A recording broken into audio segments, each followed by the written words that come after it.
দেশের গরিবের প্রতিষ্ঠান আওয়ামী লীগ গরিবের প্রতিষ্ঠান থাকবে। আওয়ামী লীগ গরিবের জন্য সংগ্রাম করেছে, আওয়ামী লীগ গরিবের জন্য সংগ্রাম করবে।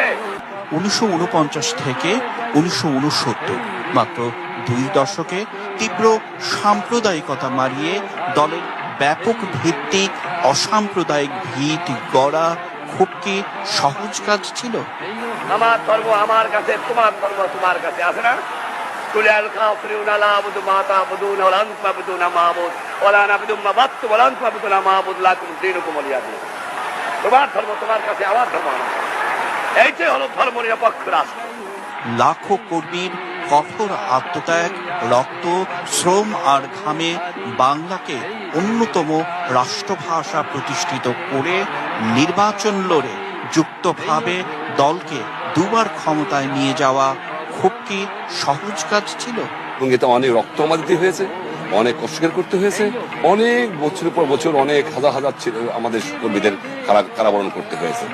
এরপর এই দলের সামরিক শাসকের নির্যাতন সয়ে হাজারো মামলার আসামি হয়ে বুকের ভেতরের সেই স্বপ্ন আরো শানিত করে যেন প্রবাহমান নদীর মতো বয়ে চলা। আওয়ামী লীগ এই দেশের গরিবের প্রতিষ্ঠান, আওয়ামী লীগ গরিবের প্রতিষ্ঠান থাকবে। আওয়ামী লীগ গরিবের জন্য সংগ্রাম করেছে, আওয়ামী লীগ গরিবের জন্য সংগ্রাম করবে। যদি কোনো আওয়ামী লীগের নেতা দুর্নীতি করে তাদের বাড়ি থেকে বাড়ি করে দাও।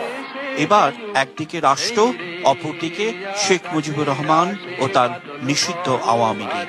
সেই আগরতলা সত্য মামলা, জেল, বিচার আর দক্ষিণ এশিয়ার সর্ববৃহৎ গণ আন্দোলনে সামরিক শাসককে এক প্রকার উন্মাদ করে দিয়ে লাখো বাঙালির নিঃস্বার্থ ভালোবাসায় একনিষ্ঠ আস্থার প্রতীক হয়ে ওঠা।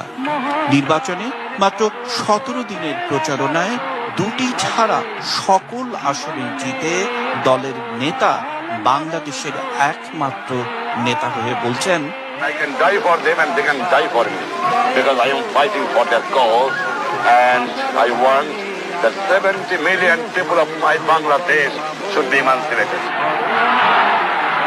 এই নেতাই তার দলকে মাত্র 120 দিনে একটি চাপিয়ে দেয়া যুদ্ধের আগেই প্রস্তুত করে গণহত্যার কালো রাতে বলছেন, আজ থেকে বাংলাদেশ স্বাধীন। বাংলার ঘরে ঘরে জানিয়ে দাও যে পর্যন্ত না এই প্রতিষ্ঠানী বাহিনী বাংলাদেশ থেকে বিতাড়িত না হবে, যে পর্যন্ত না ছাত্রী মানুষ স্বাধীনতা না পাবে, সংগ্রাম চালিয়ে যাও, যুদ্ধ করো।